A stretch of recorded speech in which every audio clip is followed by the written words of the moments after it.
বামেদের ছাত্র যুব মহিলা সংগঠনের ডেপুটেশন কর্মসূচি পালন করা হলো মালদার মানিকচক ব্লক স্বাস্থ্য দপ্তরে। রাজ্য জুড়ে বৃহস্পতিবার বামেদের ছাত্র যুব মহিলা সংগঠনের যৌথভাবে ডেপুটেশন কর্মসূচির অঙ্গ হিসাবে মানিকচক ব্লকের স্বাস্থ্য আধিকারিকের হাতে ৮ দফা দাবি দাওয়া নিয়ে ডেপুটেশনের স্মারকলিপি তুলে দিল। কর্মসূচির নেতৃত্বে ছিলেন এসএফআই এর মানিকচক ব্লক সভাপতি দীপঙ্কর ঘোষ, সারা ভারত গণতান্ত্রিক মহিলা সমিতির ব্লক সম্পাদক আভা ঠাকুর সহ অন্যান্যরা। মূলত সরকারি স্বাস্থ্য ব্যবস্থায় দুর্নীতি, অব্যবস্থা, জাল ওষুধ ও বিষাক্ত স্যালাইনের কারবারের বিরুদ্ধে কড়া ব্যবস্থা নিতে হবে।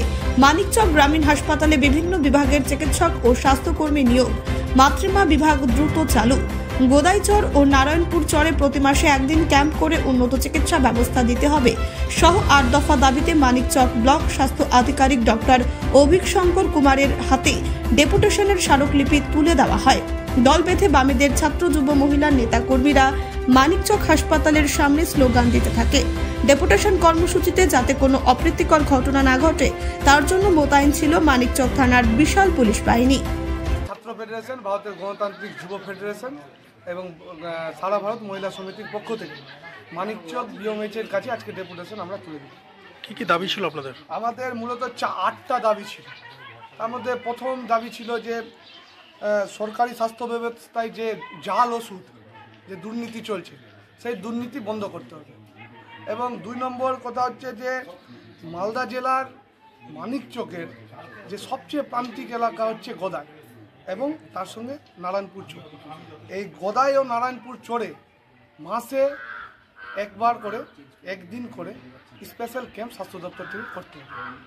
বিওমএইচ সাহেব বললেন যে আমরা মাসে 2 মাসে একবার করি, কিন্তু আমাদের দাবি ছিল যে 1 মাসে একবার করতে হবে। বিওমএইচ সাহেব বলেন ঠিক আছে, দেখছি, করছি, কথা বলছি।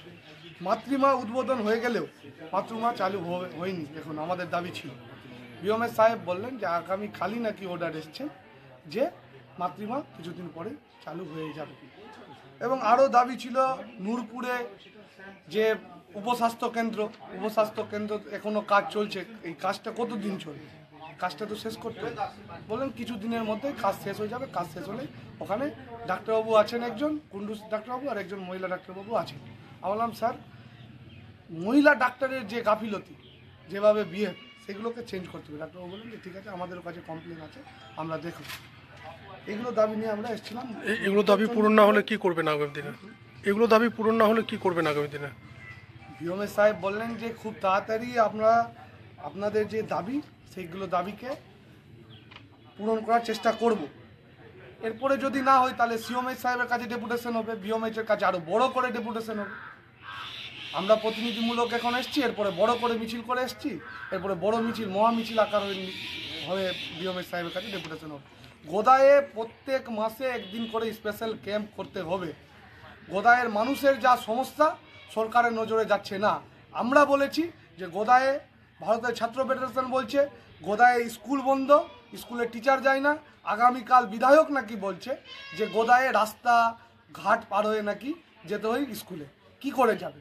আর এই স্কুলে চাকরি করার জন্য ওর দায়িত্ব দিয়েছে, কি করে যাবে সেটা মাস্টারকে ওখানে থাকতে হবে, দরকার পড়লে থেকে স্কুল করতে হবে, স্বাস্থ্যের লোকদেরকে ওখানে থাকতে হবে, থেকে কর্মীদেরকে ডিউটি পালন করতে হবে।